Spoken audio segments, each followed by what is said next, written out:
Namaskar, everybody. I welcome all of you, and especially Liz Fuller, Elizabeth Angela Fuller. I refer to her as Liz, which is her nickname. And before we begin, the mandatory disclosure which is there, we are beginning a meeting for 29th of April. For Liz, it is still 28th of April, midnight, and I'm very thankful to Liz to have joined us at a midnight hour in US, in California, where she's based.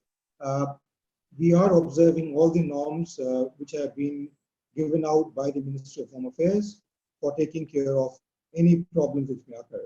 And as an outline, we have been keeping the audios and the videos off for everybody except for the speaker, who is going to be in spotlight in another 2 minutes.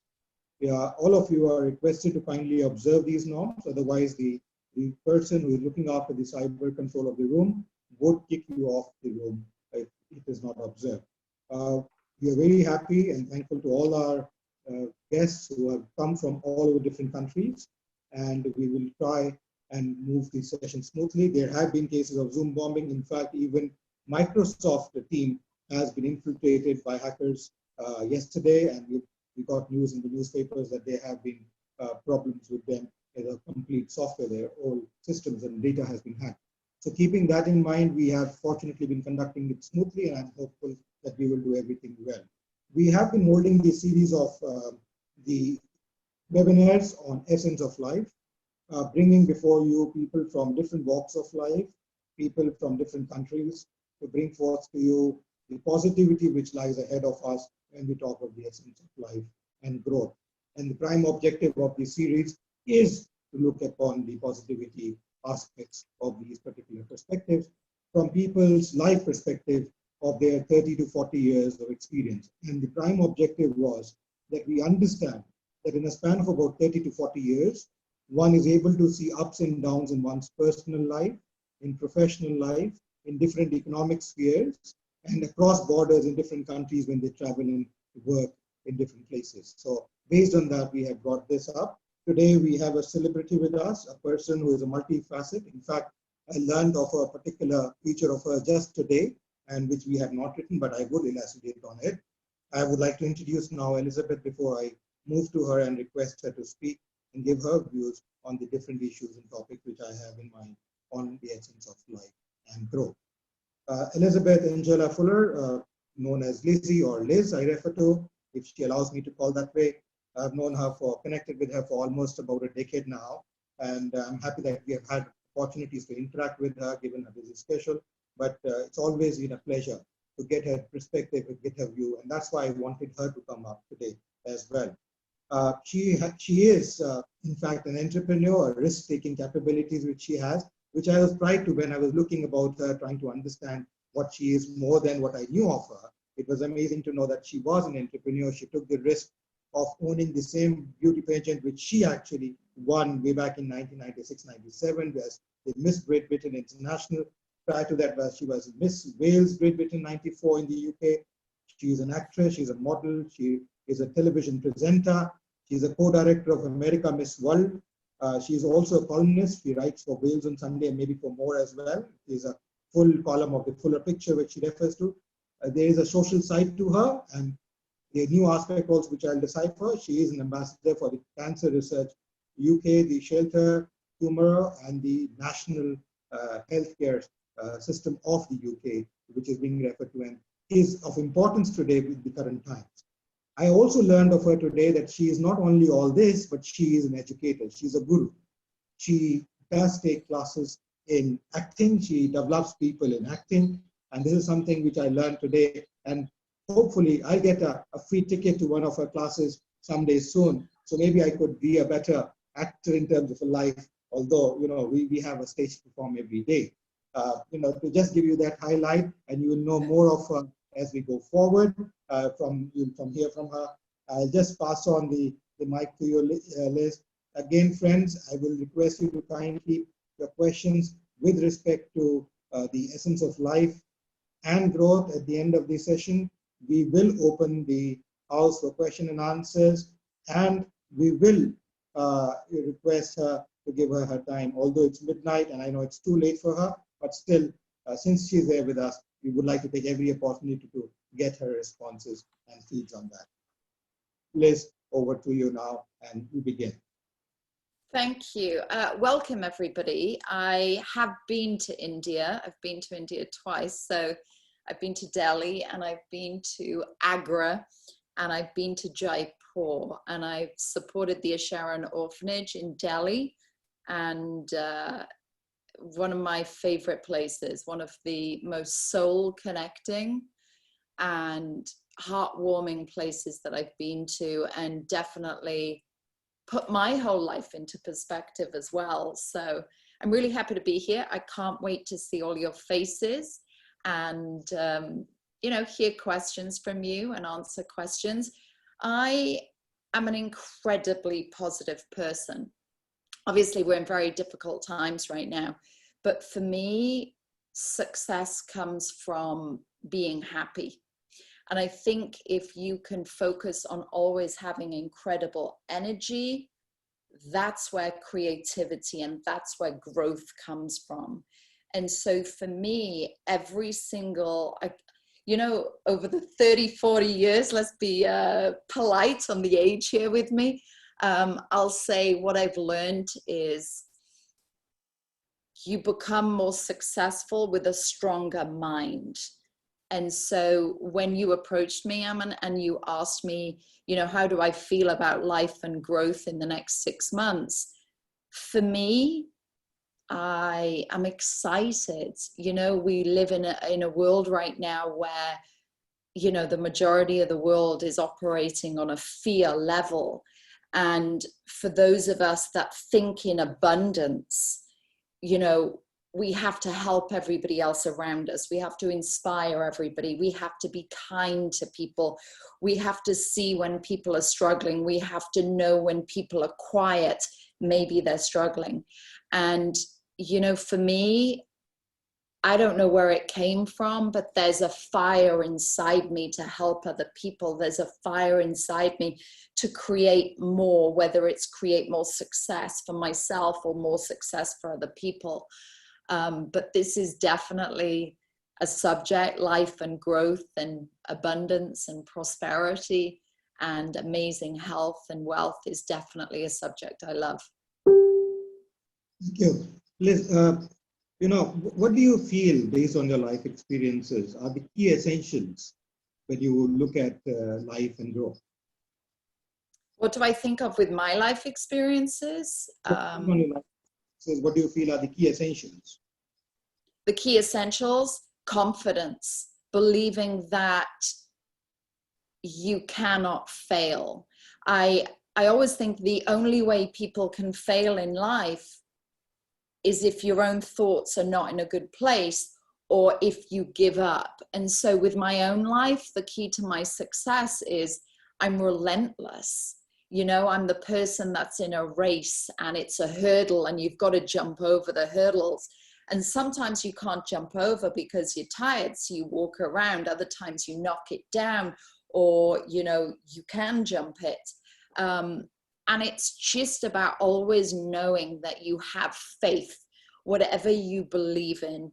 You know, I believe in God. And so therefore, there is a higher power with me. And one of the things I live with success and growth is, one of my favorite quotes is Albert Einstein. And he said, everything is energy. And that's all that there is to it. Match the frequency of the reality you want, and you cannot help but get the reality. It can be no other way. This is not philosophy. This is physics. And that was Albert Einstein, one of the greatest minds ever. And for me, success is knowing if you can get to that place of understanding abundance and tapping into that frequency, and not just once a day having that thought, but consistently. And when a negative thought comes in, you know, they're like clouds or trains. You learn your mind to push them out. And that's how my life has grown over 30, 40 years, by managing to control the mind, to be strong, to believe in success, and therefore attract success. True. You know, it reminds me of one of the quotes from Rig Veda, which is one of the scriptures in India, famous scriptures. You know, if you want to enjoy the fruits and happiness of life, take up systemic planting of trees. Now, how do you see this quote in your own life perspective? Yeah, it's very interesting. You know, today I'm in Hollywood. I've done a few films. I've been on major TV shows. I've hosted 30, 40 different TV shows in 4 countries. And obviously then there was the Miss Great Britain, and I bought the Miss Great Britain. You know, when it comes to, it's like a big acorn tree. You know, when the tree of success is there, you planted it many years ago. And that little seed has grown by you nurturing and watering it, but at the same time you wanted to grow, so you did baby steps. So for me, I came from a place called Swansea in South Wales, one of the most beautiful places to visit, one of the most beautiful real people. We will hug you and crush you with our love. You know, but I realized that I wanted something different for my life. And my inspiration as a child was, we had Miss World. Miss World was, you know, in our newspapers, and Miss World were the most beautiful women, like Aishwarya Rai in 1994 was Miss World. That was the first year I entered a beauty pageant, and she influenced me. And I became Miss Cardiff, and then I went on to do Miss South Wales, Miss Wales Universe, then Miss Great Britain. And, you know, just with the beauty pageants, you can see that if I didn't enter one, I couldn't have gone on to the next one. And if I hadn't have done that, I wouldn't have gone on to the next one. So growth is about sometimes not seeing the final journey. It's about just having the courage to take the smallest step. And I entered my first beauty pageant because I wanted to be a model. I didn't necessarily want to be the beauty queen, although I had dreams of it. But the beauty pageant's prize was a model competition, a model book. So you'd have a portfolio, and the photographer would do it all. And so I realized that winning that pageant would set me up with a model portfolio. So therefore, I wanted to win. And so, yes, success comes from the tiniest seed that you have no idea. When you start and you plant a seed and the foundation and everything is right for it, the ground and the water comes in, you have no idea from that seed if that's one flower that blooms once, whether it's a flower that blooms every summer, spring, or whether it's a tree. And I think what I started without realizing became a forest, you know. And it's fascinating how just tiny steps every day just can take you to places that your mind can't even comprehend. Yes, I fully agree with you, and I think it's important that we take these tiny steps to achieve and fulfill ourselves and go forward. Given this, do you feel that growth is the only evidence of life, or there is something more? Oof. That's a very deep question. I mean, if there is growth, then there is the opposite. There's always some sort of opposite to growth. And therefore, what would the opposite of growth be? Would it be death in a way, or would it be nothing? But I don't believe in nothing, because I believe in energy. So therefore, even when I leave this world, there's such a powerful force and energy in me that can't just go. It has to go somewhere. I believe it can go on to the next life, but I believe we're all energy. You know, I grew up with, my mom is Christian, Protestant Christian. My dad is Christian. My stepfather, though, was a scientist. So we would have conversations. He died in my arms when I was like 20 years old, but he was a very clever guy. He was a physics expert. And, you know, he struggled with, you know, who are we and what are we with life? And because, you know, he knew, you know, he would have understood and studied things about quantum physics, and the universe and the Big Bang and where did we come from. And so is there always growth? There has to be, in my opinion. There has to be. And after me, you know, I go out of my way every day to be kind and inspire and pull people up. And I now today in Hollywood manage about 80 actors. And I hope what I instill in them and the legacy that I leave will always be growth. You know, like you were saying, I do a Zoom, I jump in on acting classes as a manager, and the acting coach always introduces me to the actors, and I critique and I give advice of what's working, what isn't working with that actor. And, you know, I realized last week I brought one of my friends in who's a top agent into the class. And then this week, a different agent I brought in, and the acting teacher said to me, you know, the agent you introduced us to last week has signed 2 clients. And so just that simple deed of me saying, hey, I've got a friend, she's a big agent, let me bring her in on that Zoom. And now 2 of these actors are going to have incredible careers just because of a simple deed that I did. Now we're all, as human beings, we're all capable of giving. And I think life is about, and this comes into the growth, I think life is about what you give and not what you take.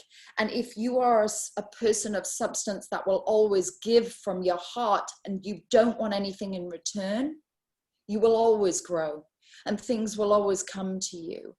And that's what I look at. Like everything that I build and everything that I do will have a ripple effect. It's a butterfly effect, as they say in science. And what that means is, I hope I'm doing good. And I hope the next person that I just spent 5 minutes with is doing good. And if a lot of us do that, then maybe we can eradicate a lot of problems in the world. Like somebody once said to me, if every 8-year-old child in the world is taught yoga, then wouldn't the next generation be at peace? So there's so much incredible opportunity for growth in life, but it all starts with us. Like Michael Jackson said, the man in the mirror, it starts with us, and we can't control anybody else, but we can grow ourselves and we can encourage and help other people to grow. Cool. So if I understand correctly, you're saying you must introspect each time, take those small steps in understanding ourselves, and then we can be a better person. So do you think investing in oneself will help induce growth and happy living? Investing in yourself is the only way to go. You always have to invest in yourself.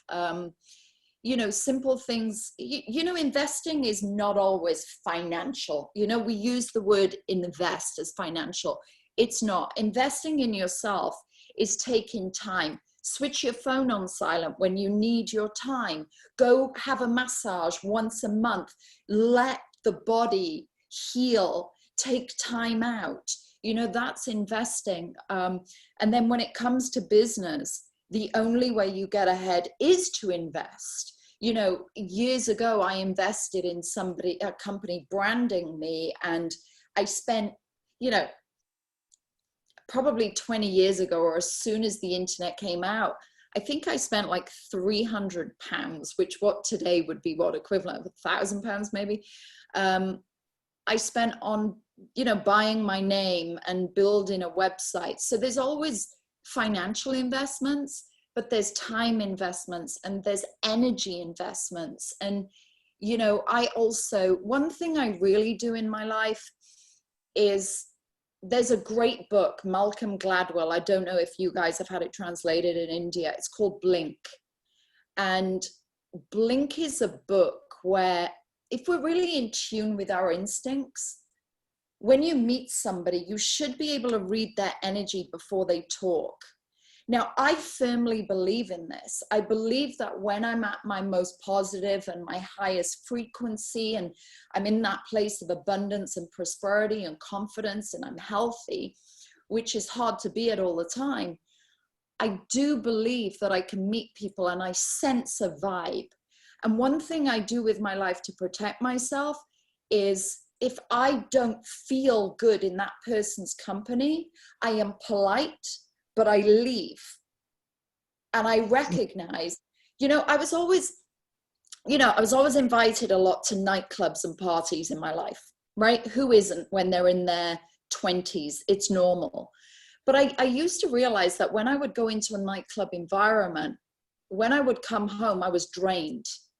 And it's because there's such a collection and a plethora, like there's too much energy of people, and it's people that want to dance and spend money and drink, and it's very heavy energy. And if you can recognize when you're in a room or you meet someone very quickly, if it feels heavy, trust your instincts. And what I do, it's very much like if we go back to the seed being planted in the right environment. Now, the seed is you. Now, we're not planting you in one garden. You are going to many gardens in your lifetime, and you need to work out very quickly whether you're getting water or whether you're getting poison. And that, for me, if you can learn that, you can make sure you don't hang around with the wrong influences. I fully agree with you. And one thing which I've seen, having read a little bit about your biography, is that you have been going through challenging times throughout your life.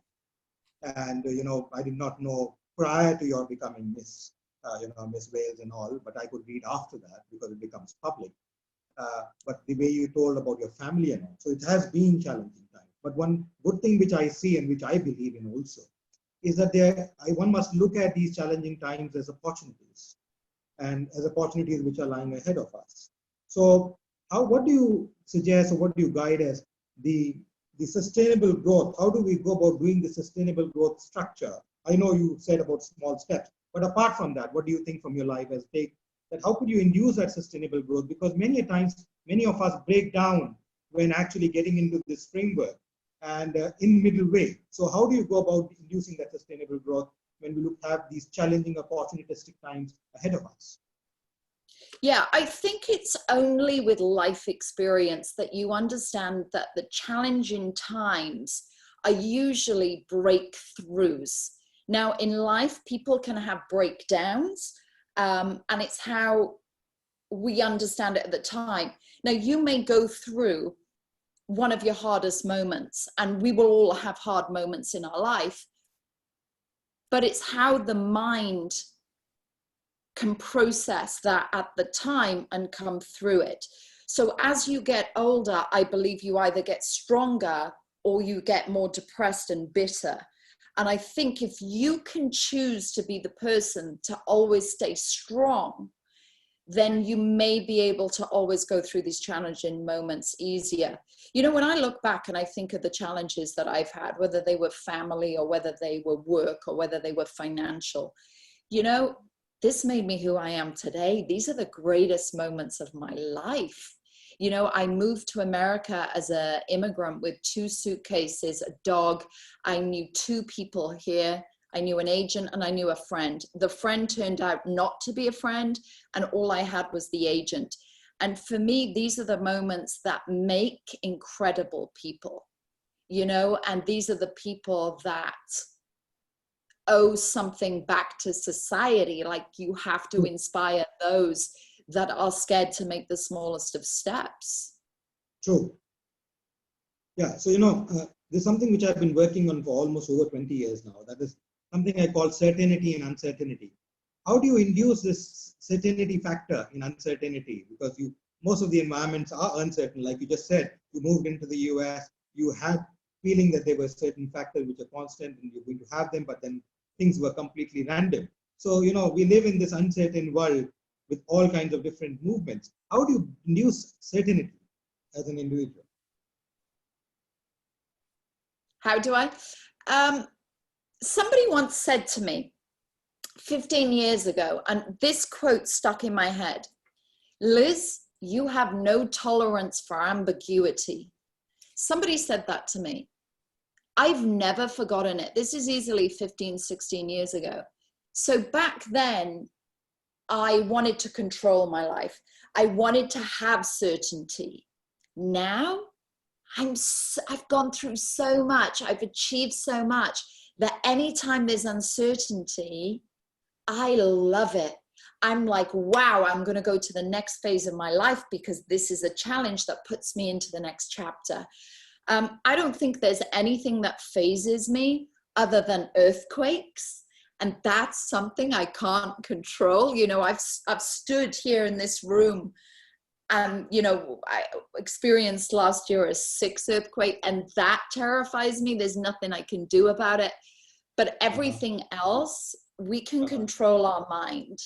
And I really wish, you know, I wish education and I wish schools taught children 2 other things: mental health and emotions. Emotional well-being is something everybody should work on every day. And then the second thing that should be in the educational system across the world is money management.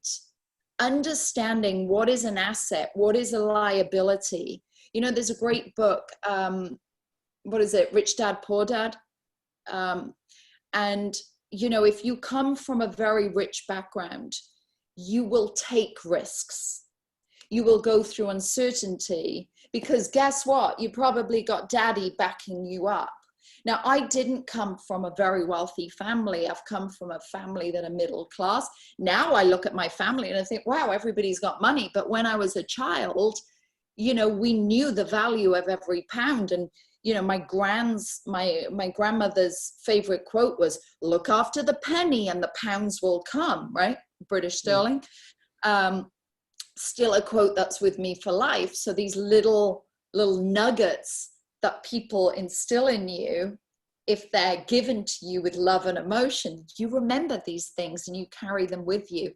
But yeah, there's certain moments of uncertainty that everybody's going to have, but it's just pure confidence and strength. You know, you've got through 100% of your worst days. What makes you think you won't get through the next worst days? Of course you will, 100%. I fully endorse that. I have 3 more questions before I open the house for question and answers, and I'll request people to raise whoever wants to ask a question. You know, Liz, the world has been going through difficult times, and the government, not only now but for almost a decade now, and they have been trying to do a lot of things to induce structures. They do financial structures, they give jobs, they do lots of things. In your opinion, what should governments do, you know, to induce growth and happy living? Because, you know, you can bring in financial sustainability, but that does not bring happiness. Like someone told me long back that when you go in Singapore, you see people wearing Prada, you see people wearing Gucci and all kinds of stuff. But when you look at their faces, you don't see happiness, you don't see contentment. So ultimately, you know, for the government as a whole, because the survival of humanity tomorrow is dependent on happy living, with growth going together, not one component coming. So how do you think, what should governments do as a matter of fact to induce this? I think, you know, it's kind of a very difficult subject because governments are really there to look after people, but also to look after the economy of the country. So a lot of the messages we always get, especially America, because America is, you know, where everybody comes, the land of opportunity, or that's how it's been seen. You know, of course, the economy and money is always what is on the agenda, right? Because if a country isn't wealthy, you know, the people will struggle. So yes, money and materialistic things are always going to be around. But I think what's important and what the government has to do is they have to talk more about emotional health, mental health. You know, these have to be subjects that are out in, you know, ordinary conversations. Everybody needs to be talking about this. I'm a firm believer that no one talks about mental health. You know, right now in America with what we're going through, you know, the government is listening to the scientists and protecting us and make sure we're at home, and there's no work at all in Hollywood, like we're all on a hiatus, which I don't mind because I'm a workaholic and everything has been too fast paced for me. But I do think there has to be a conversation, and leaders should do this, where we talk about how not everybody in the family or the community must be the money maker. You know, if we go back to caveman days, think about when we lived in caves and things were very basic. There was always the one or the two that would go out and get the meat, and they would go and do the fighting and bring the meat home.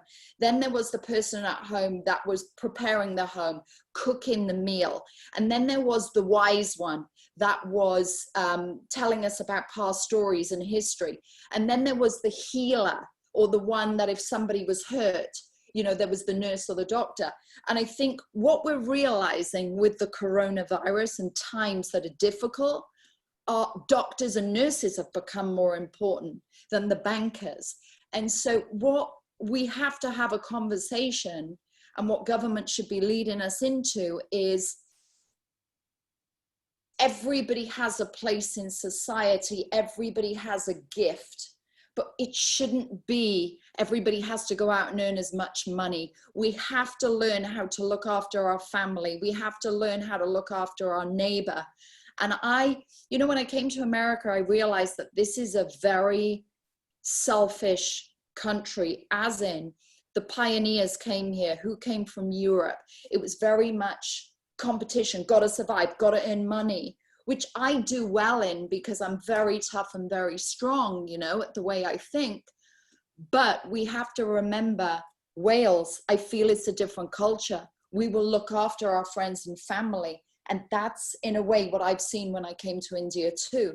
So, you know, governments should not always be talking about money. They shouldn't, or the economy. You know, we have to have conversations of mental health, emotional health, you know, just simple kindness, looking after your neighbor. That, you know, that's where I think we have to go. And, you know, often people that are very high up in government, they only see what they've been trained to see, and that's their gift, right? That's that's what they're meant to be the experts in. But they have to have a broader picture of how all society comes together. Mm-hmm. Last two questions. Is the state of constant change absolute and immutable? Say that again. Constant change? Is the state of constant change absolute and immutable? Yes. Change is inevitable. We're always going to change. This next moment's going to change. This moment is all we have. And what we do is we almost put ourselves in a false world. You know, our home, it's familiar, so we feel safe. But in 100 years, somebody else is going to live in this space. It won't be the same television there. It won't be the same. Nothing is the same. And it can't be the same. And we have to embrace that. If you are scared of change, you are scared of life. And you have to embrace every single change, whether it's, you know, changing your phone, changing a pen you write with. You have to just go, I am confident I'm changing that. You know, as long as it doesn't hurt people, like don't change your partners, you know, change and embrace change. Sure. What's your advice to the youth and the students? Because they are the ones going to lead the message for humanity tomorrow. And they are perplexed with this problem, as I say, the problem of plenty, whether it is digital framed or otherwise. We have this problem of everything is too much, and too much in access. As you said, when you went to the pub, this was draining away energies. Now, what is that you would like to advise the youth and the students? I think the number one thing I want the youth to learn is that life is about what you give, not what you take. And because of, you know, everything that's going on from Instagram and TikTok, and it's all me, the next generation. And that is dangerous. You know, they are connecting more with people, but they're connecting less internally. And so, you know, the next generation, I love the fact that they're traveling more. You know, there's so many travel bloggers, there's so many people, you know, the next generation are going to have the most incredible experiences. They're going to travel to probably so many countries in the world. And every generation it gets, you know, better. You know, my grandparents and my parents always say to me, we didn't have that, you're so lucky. But the next generation, they have to be taught to think of others. You know, empathy is my favorite word. You have to have empathy for another human being. And if you have true empathy, you'll never argue, because you can sit and listen. And that's what I want the next generation and the youth to know. Give, be kind, and have empathy to see what somebody else is going through, and we would have a more beautiful world. True, I agree. I have something related to this, but I thought I should ask. I know a couple of Bollywood actresses for over 20 years now, and some of them have tried their hands in Hollywood as well, but they have failed, unfortunately, and they've taken it very hard on themselves. What, you know, you have survived there, you've seen life. What would be your message for bringing happiness, and what could they do? What could, you know, people who want to move, even some of very successful actresses in Bollywood have not been able to succeed. You know, they're among the top charts in the country, and it has a total followership because India is larger than most countries. You know, we comprise of total Europe and total US taken together in terms of population. So the popularity charts are much more, but they still could not succeed. What would be your advice to them? So I think we have to understand that America and India are totally different cultures. So you have to be accepted into the culture here. So to be loved on television or film in America, you have to get middle America watching you. Now, Priyanka Chopra has done it incredibly. And, you know, she's beautiful, she's talented. All Americans love watching her. But I think the main reason why people don't succeed in Hollywood when they succeeded in their own country is very easy in my mind. In the 10 years that I've been here, is it 10 years that I've been here, I've seen a lot of British people come that was successful and they've left. And you know why? Because they can go home and it's easier. When somebody comes to America and they, in the old quote, burn their boats and they can't go home, they will find a way to succeed. It's just too easy. You know, if you're a successful Bollywood star and you have the lifestyle and you have the income and the money and the fan base and the beautiful home, and then you come to America, what's difficult is it's going to take you a lot of years to establish yourself here. It's not the first audition you go on, because the casting and the network have to know you, they have to trust you. So it's who's prepared to put the work in and start all over again. And you may lose, like I've seen people lose all their money. You know, British soap actresses have come and they've spent their money and they've gone home. True, true. I'll now open the house for questions. I have Åsa from Sweden. She is a leadership coach now, but she's worked with the UN, she's worked with World Economic Forum, various international agencies, and is still advisor to over 55 countries. Åsa, if you may ask your question.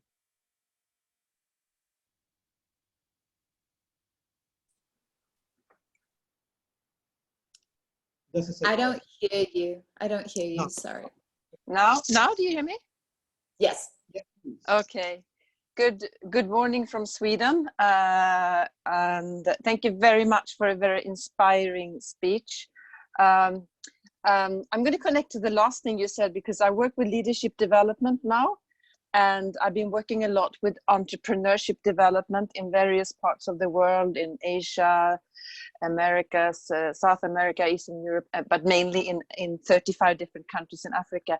And what you just said about you as an actor reminds me very much of what is demanded of an entrepreneur. So basically, you are an entrepreneur, and that's what most actors would need to consider themselves as, not as stars, but actually the entrepreneurs. Do you have any comments on that?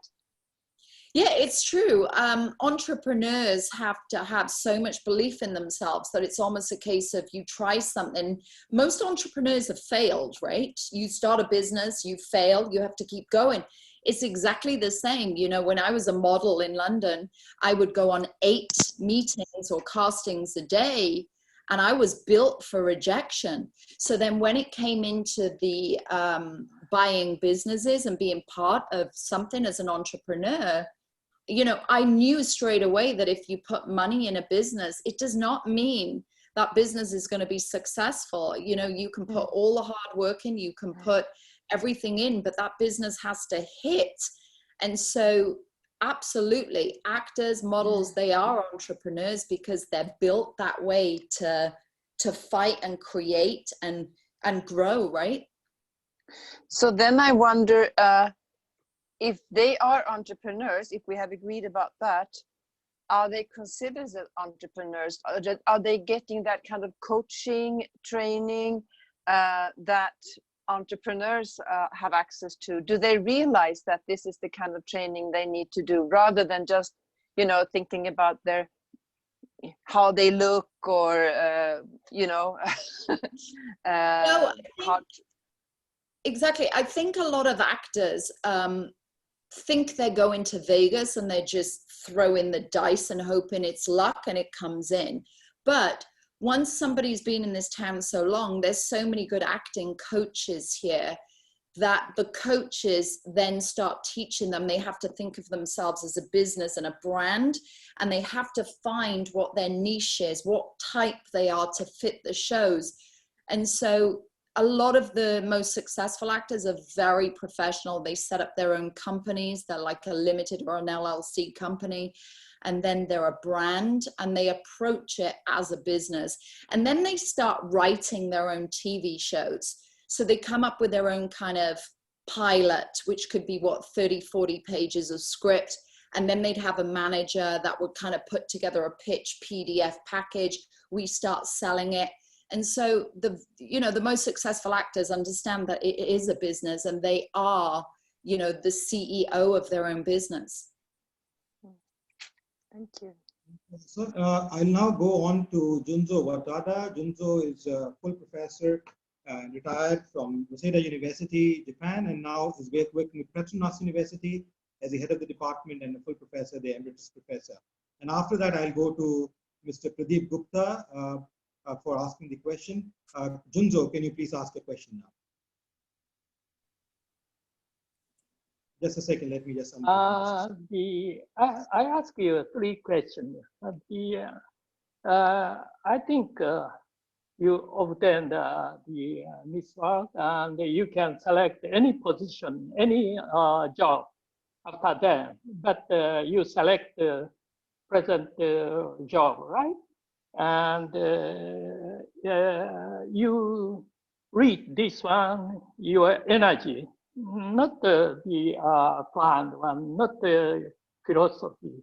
Much energy push you to this position, and of course after obtaining this position, you had a challenging time, and moving step by step and growing. Then I would like to ask, why did you select this position after obtaining Miss World? You can select, even you are the first lady or the queen, anything you can select it, but you select this position. Why? One question. Next, after the selected, you had many challenging time. Would you explain challenging time in the past and growing, and you had many opportunities? So why don't you explain one of them? And the last question, what is your future direction? It is maybe many people are interested in this point. Thank you. Okay, so it was that. Say again, sorry, Aman. Which is, why did you choose this path? Why could not you choose something else? The other is, what are the challenges which you faced building on this path? And what are your future aspirations and where do you see yourself going ahead? Okay. I don't believe I chose my path. I believe the path chose me. I believe that my path, I believe I was so strong in radiating love and happiness that I would take a step and then I had two choices. Does this make sense? So I had a choice to stay with love and happiness, or I had a choice to do something else.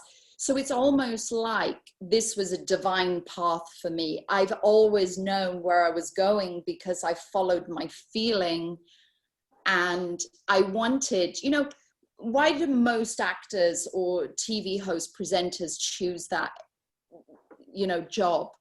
Firstly, I believe it was divine. I believe I was following the path I meant to follow. Sometimes I believe I've already lived this life. I sometimes believe that I've already been here and I don't have to have any fear because everything just comes to me and feels correct. Most TV presenters want to entertain. I think I wanted to share a divine force inside me of love. That's what I think I wanted to do. When I was young, I didn't know that. I think when I was young, it was more an ego. I'm beautiful, I want to be on TV. But I don't think it's that at all. I think it's, I had a purpose, and that's why I ended up being a TV presenter. My challenges, many challenges. The number one challenge for me is my stepfather dying in my arms. I was Miss Great Britain that year. I was going to Taiwan to compete in a pageant. And my stepdad, my mom and my stepdad, they hid it from me for about 3 months that he was terminally ill. And when we found out he was terminally ill of lung cancer, he died in my arms. And it was 3 months where, you know, when you're a child of, let's say, a lot of energy and a child that wants to perform, you're not the easiest child, okay? You're a child that is very right-brained thinking and very creative. And so you don't know how to control your mind or handle your logic when you are that entertainment kid. And so I was very difficult for my stepfather. But when he was dying, it was like a click of a switch. I realized that life was precious. And in those moments, I wanted to spend time learning what he knew. I wanted him to give me the stories of his life and science, you know, things like Albert Einstein, which is my quote that I love. You know, I wanted him to teach me what he knew about the universe. And we would have conversations late at night when my mum was sleeping because she was, you know, nursing him the whole time. You know, I would have conversations with him where we would look out the window and look at the stars. So that was my most challenging time, to be Miss Great Britain, to put a smile on, to, you know, still be at university, and to have a very influential figure dying and then die in my arms. That was the hardest time of my life. And I always think, if I can go through that, well, I went through it. I can go through anything. And then, what was the last question? The last question was, what is your... The last is future direction. Future Even you can select anything about anywhere. I'll tell you exactly. Future direction from being a model. Your path, you plan to be a model. But how about future direction from now? The future is very simple. My pyramid, my tree has grown.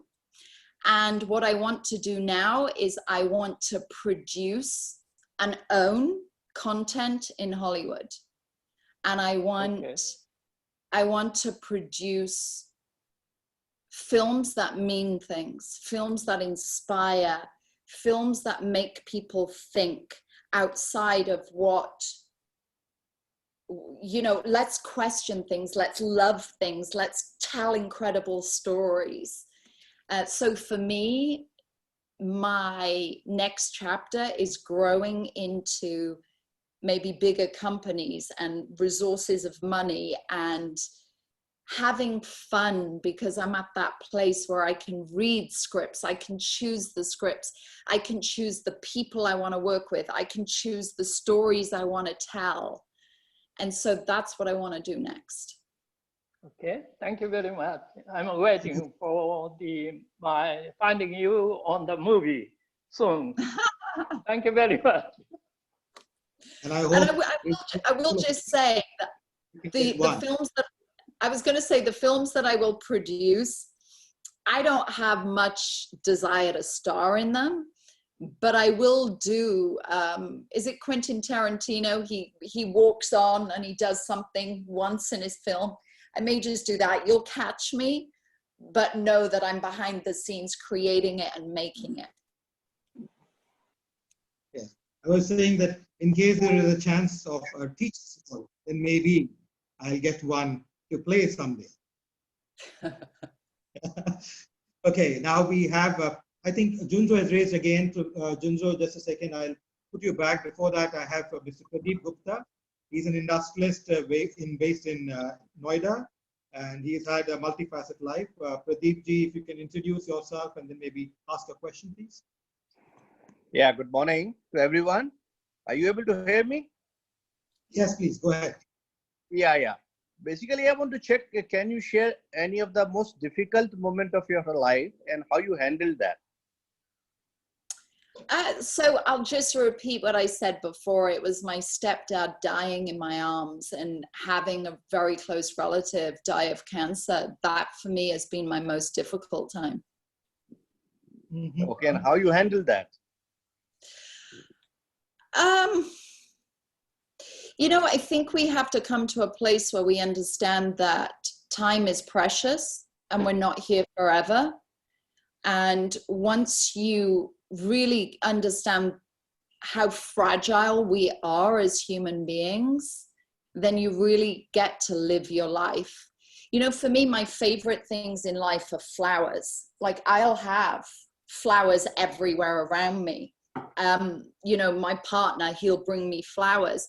And I believe that if you can understand how fragile a flower is, you understand the whole essence of life, because that is it. A flower is going to last what at home once it's been cut, you know, in water, it's going to last a week. And that's how rare that appreciation of that beauty is. It's not here forever. And so relish in it and love it and, you know, feel it to the maximum that you can. Okay, one more question. With your experience of 30 plus years, 35 years, what would you like to share with the young people? Because the people always say the generation gap and the time changing. What you would like to say something for them who are in the age of 20s? Personally, when I was in my 20s, I didn't have as much empathy as I do today. You do, when you're in your 20s, you're thinking about yourself. What is going to be your job? How are you going to earn your money? You don't think of other people. And the one thing I want people in their 20s to know is kindness. Think of other people. Be kind. Understand that everybody has their issues, their problems that they go through in life. And when you're in your 20s, you think you are unique with problems, and you're not. You know, we may have different problems, but everybody has to deal with something. So just be kind and help other people. What you give is important. True. And if I just recall from her talk before, she did mention about the courses to begin on mental health. How should we go about talking about life, and more discourses to be done. I think she also gave an example before in her address. I now go to Dr. Yamini Agarwal, who wants to ask a question. Dr. Yamini, I'm unmuting you.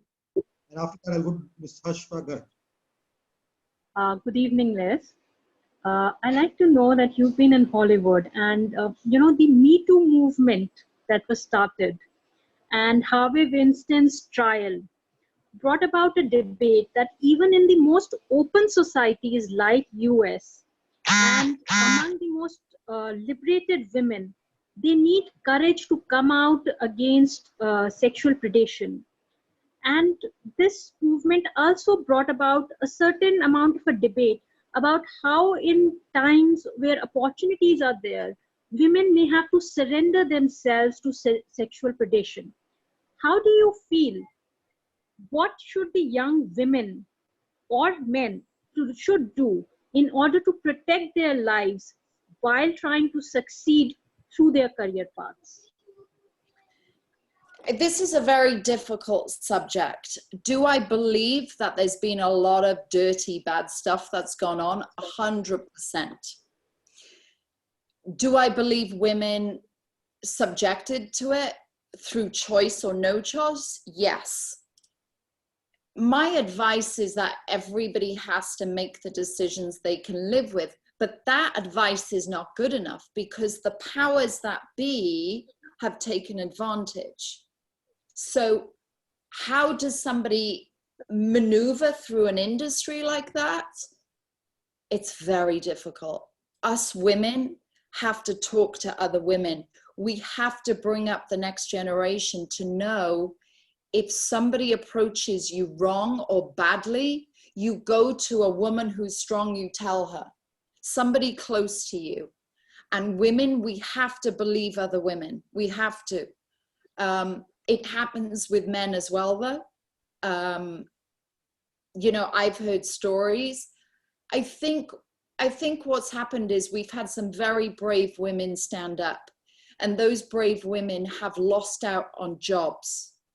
And there are women that have decided to say that integrity is more important than money. And they've started moving the industry like the Me Too movement. I will tell you, I believe that there's a lot more women that are telling women's stories than we know. And I think one thing I can tell you in Hollywood right now is any man that's in a position of power is scared the power the women have when the women come together. So it has changed the industry.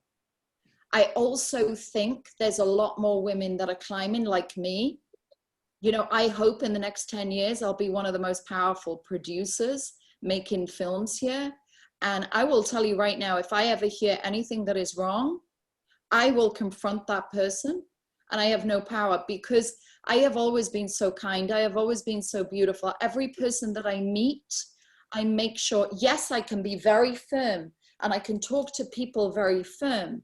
But if somebody is logical, they will realize what I'm saying is never nasty. It's just setting my boundaries.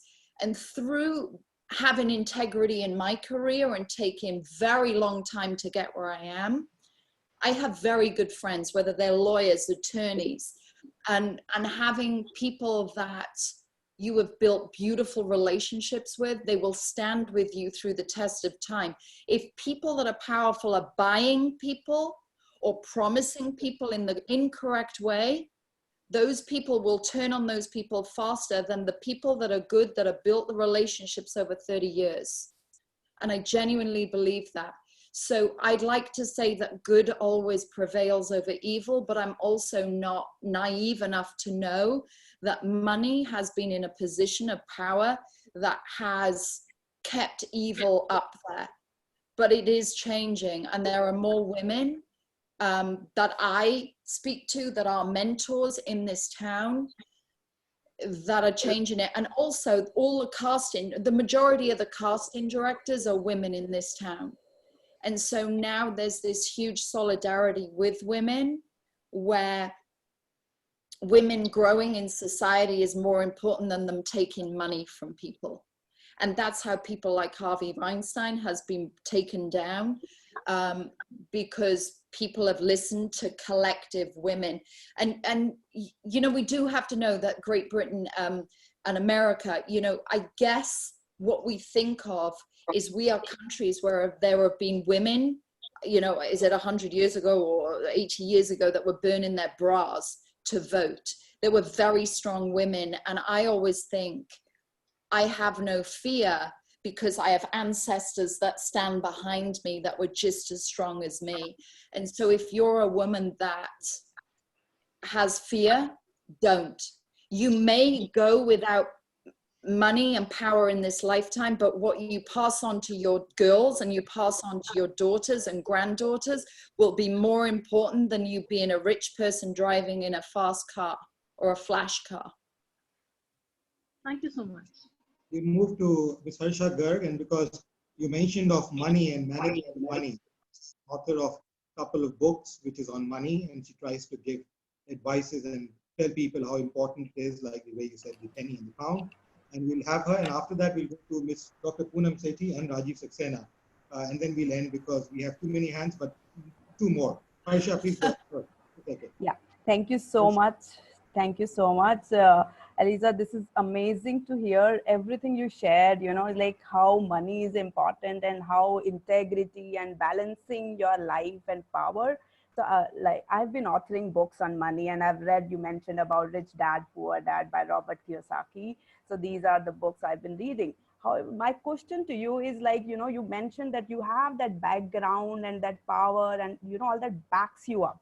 But majority of the people, they don't have that, you know, background to back them up. What is your advice to them? How do they build up from the scratch? And that's where majority struggle. So what's your advice to them? Yeah, good question. So if you are somebody that lives in a community where nobody can help you, I mean, nobody can help me in the beginning. Nobody in my family was in entertainment or TV, right? But if somebody is in a very poor situation or a small community, you have to, with the power of social media, you have to reach out and find mentors. And it's a numbers game. So you have to learn how to write a beautiful paragraph from the heart asking for help. And then you have to go on something like Facebook or Instagram, and you have to think, okay, I want to work in medicine. You have to ask anybody that's a doctor, how have they done it? Can they just give you some time? Can they sponsor you in any way? You have to ask for help, and you have to put yourself in a place where you are scared to ask for help. And the minute you are in that zone of fear, you are walking in the right place. So wherever you live, if you're in, I don't know, the foothills of the Himalayas and you're thinking, I want to be in Hollywood, how do I do it? You find somebody that's maybe come from your country that has been there, and you start writing to people. And I promise you that it's a numbers game. The more letters or messages you write, as long as your heart is pure and beautiful in what you're requiring and what you need, you will be listened to, and there will be an angel somewhere that will help you. Wow, that's such a beautiful message. This really conveys, you know, the power of people and the relationship currency kind of. Thank you so much. Thank you. Yeah, I'd like to go to now Dr. Poonam Sethi, who is with the University of Delhi, College. Hello, Liz. Can you hear me? Yes. Am I audible? Yeah. Yes, please go ahead. So it was so heartening to listen to all the wisdom that you have, you know, gathered, and you shared it with us today. So my question to you, I think you have covered almost all the areas very beautifully. But being a teacher myself at the University of Delhi, India, I have certain issues now which I do know how to handle, but I'm not very sure how things are going to pan out in the near future, because we are used to a particular model of teaching where we are constantly having face-to-face interaction with the students. And all these years, like I've been teaching for 30 years, and that's perhaps the only way we have known as the best way to deal with the students. Because when you talk about the mental well-being, when you talk about the emotional well-being, we are dealing with students, you know, the young generation of today, and they are definitely very, very stressed out.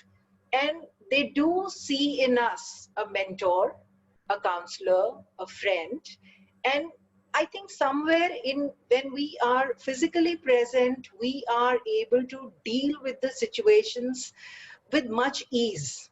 And even students find it easier to approach us. You know, they can always, they can be assured of the fact that if they share it with their teacher or somebody in person, you know, the emotional outburst would be taken care of by the teacher as a mentor or as a counselor or a friend, whichever way, you know, she looks at us. So now suddenly this aspect has gone missing. So even if I am talking to my student on phone, they may have inhibitions that probably my thing is being recorded, or if one is talking in this kind of a mode, you know, they can have apprehensions that maybe there is somebody else who is, you know, eavesdropping. So do you think in the times to come there will be a trust deficit between teachers and the students? Or and if at all you think that can happen, what is the way out for us, you know, because we cannot survive without our students, that goes without saying, you know, and we would like to reach out to them in the current scenario, because they are definitely very, very stressed out. They are trying to cope up with this new medium of instruction, and they do not have resources, many of them, you know, you understand that in India some of the areas are very, very remote, and it is very difficult for the students to get a good Wi-Fi and have the good apparatus to connect to and get this online education material. So they are facing a lot of issues. So how do we go about it? I mean, of course, the infrastructure part, I think you don't need to get into that. But tell me, in the new milieu, how do we extend help to our students? I think we live in times right now where we have to ask different questions. So when your students were in front of you and you could talk to them, you can actually see them and you can read the body language and the energy. So you probably know how to guide them. Now, if they're only on a phone and not on Zoom, you have to ask different questions. I don't know if you're aware, you've heard of Yale University in America, right? Yes. So during this pandemic, Yale University have allowed us to sign up for courses free. The course that I'm doing is the science of well-being. And what I've learned from it is there is a happiness gauge. So when you're on a phone call with a student, you have to try, because you can't read them. You can't see their face. You can't see how they're talking to you. You have to start doing more direct questions. You have to say, how is your happiness today? If you scale it from 0 to 10, where are you at? Now, if somebody says they're below 6 or 7, they're struggling, right? So therefore, you know that they may need more phone calls. They may need more help. I always think, for somebody to be an amazing student and somebody to absorb the information that you're teaching them, they have to be happy and stable. So if you can find out whether your student is, if they are operating on an 8, 9, or 10 in happiness, you know that they're taking everything on board, right? Yes. If a simple question, if you say, on a scale of 1 to 10, how's your happiness today? If they hit below a 6, personally, I think they're struggling. If they give you a low number like 3 or 4, you help them because something's amiss. If they don't want to answer the question, it's amiss. And what you're learning from a simple question like that is how open are they to keep going, learning while they can't see you. Yes. And then you can gauge who needs more help and who doesn't. I hope that helps. Definitely that is going to help, because I do believe that, you know, this is the time when we have to listen to our students all the more, you know, much more than what we did in the past. So thank you for that wisdom.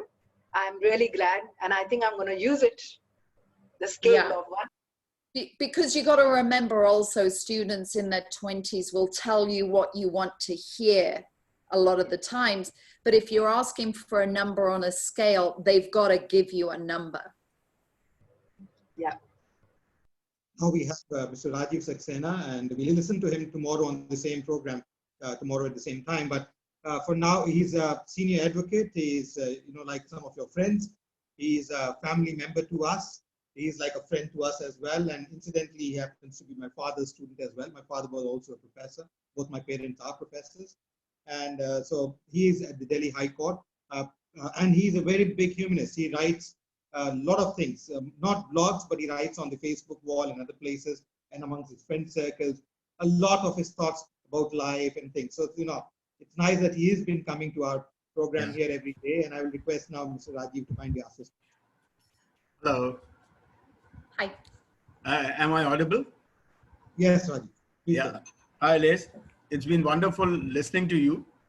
You sound more like a motivator than a beauty pageant winner. And that's good because that's how you mold your life after a certain stage.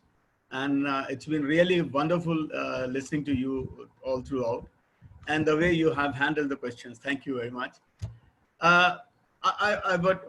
First of all, I would like to inform you about the sad demise of one of your Hollywood colleagues, Mr. Irfan Khan. He had been an Indian Bollywood actor, and today, just now, I got that message. And a great actor, again, a great actor and a great human being. I have had a chance to meet him once in one of our formal meetings, and I found him to be a very great person otherwise. As you say, life goes on after your stepfathers that you have carried on with. One thing I would like to add to the query of Aman he has raised to you about Indian actors not doing much better in Hollywood. Perhaps with my own personal experience, I have had an opportunity of working in Canada for about 6 weeks. And after that, I got an opportunity to join a law firm there.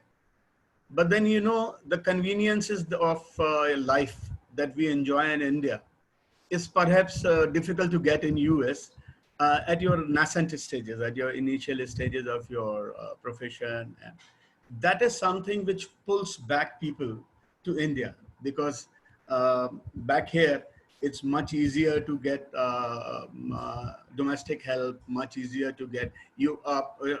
Middle-class person like me can afford to have 6 persons working for me in my office, 10 persons working from my home and taking care of my daily needs of washing a car or washing my house or washing my clothes. Perhaps that sort of lifestyle is something which matters a lot. And people find it difficult to align their resources in the given circumstances which they really wanted to adapt. Do you think that adaptability and lack of alignment perhaps is one essence of growth if people realize? Whew.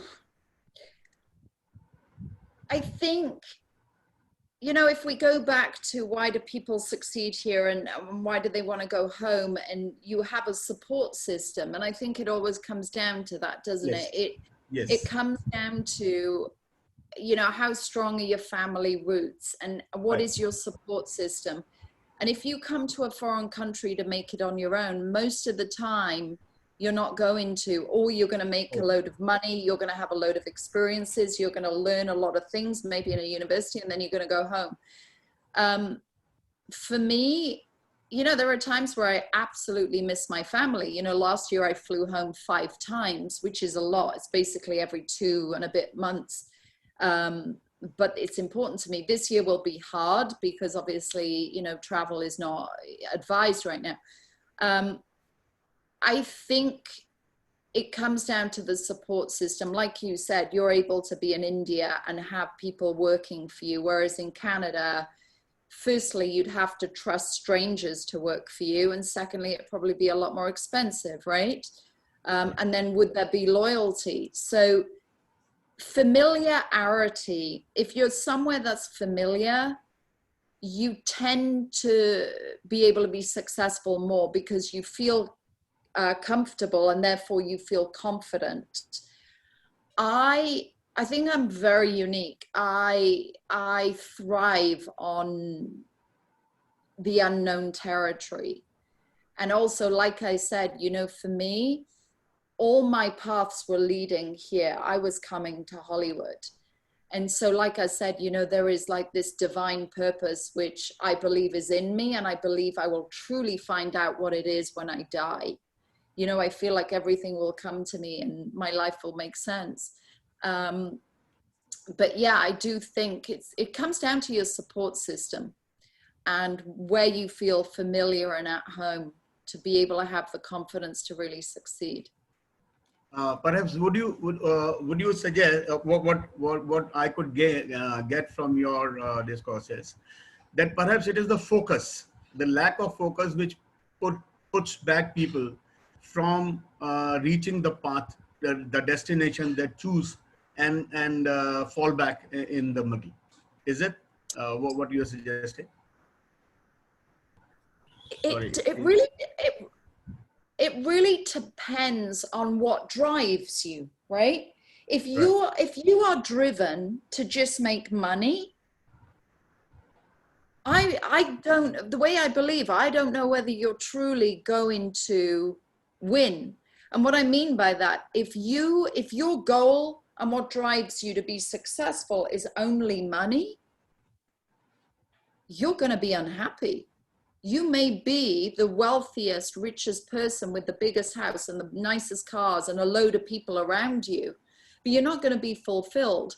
So for me, there has to be something greater that drives you in order to be a fully balanced person. You know, we're not just our bank accounts. We are our health, our friendship, our love, our soul, our spirit. We're everything. And so, yeah, you have to have a whole complete package driving you to be able to win in life. Thank you. Thank you. One last question, Liz, if you allow me. She's a student of mine, current student, and she wanted to ask. Shobha? Yes. Go ahead, please. Good morning, everyone.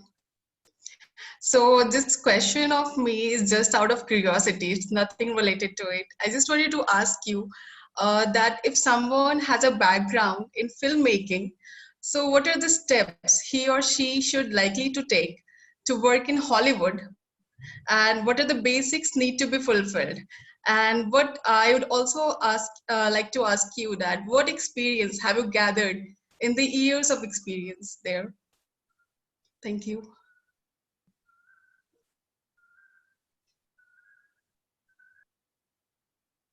Oh, sorry, Liz, just a second. Your mic is somehow, just a second. Now you start again, sorry. You can hear me? Can I ask firstly, is this a personal question? Are you somebody that wants to create your own content or produce films? No. Okay.